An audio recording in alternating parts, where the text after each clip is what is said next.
shipbuilding, for instance. Take dredging, another example. These are areas that we still heavily rely on expatriates. Isn't it a function of our private sector participation, of course, in addition to other roles that the private sector should be playing, whether in investments or innovation?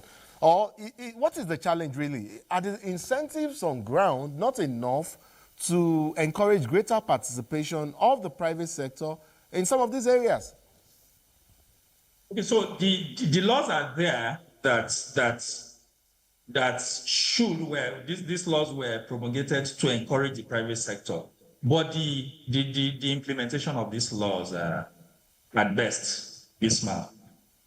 For instance, you have the cabotage law, which says, look, coastal trading within Nigerian waters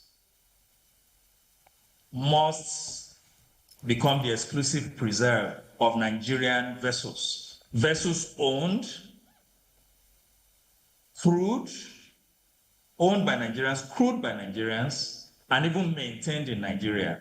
But that the implementation of that law, that's the Coastal and Inland Shipping Act of 2003, is at best abysmal. It's shoddy. So you end up giving a lot of waivers to foreign entities, and Nigerians lose a lot of resources in that process. Our coastal trade, even as we speak, is dominated largely by foreign interests. Not because we don't have Nigerian ship owners, but they are unable to compete because those key parameters that will help them to compete against their foreign counterparts are missing. For instance, the cabotage law I talked about provides for what is known as the Cabotage Vessel Financing Fund, CVFF, which is a low interest capital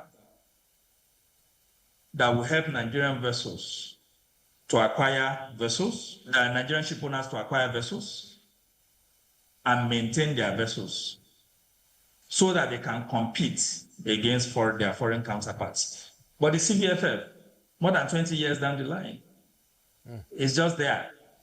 Not a dime has been disbursed to any Nigerian ship owner.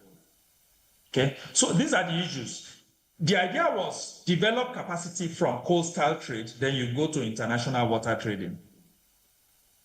But when we are still struggling with even developing the coastal trade capacity, it becomes difficult to even begin to talk of crude oil lifting. So I was talking about crude oil lifting. We sell our oil, crude oil, to foreign entities, to the foreign markets, but we do not have a say in how it is shipped. But if we are the ones shipping our crude oil, we will provide jobs to our teeming seafarers, and there are many of them that are in the labor markets, and the numbers are increasing by the day.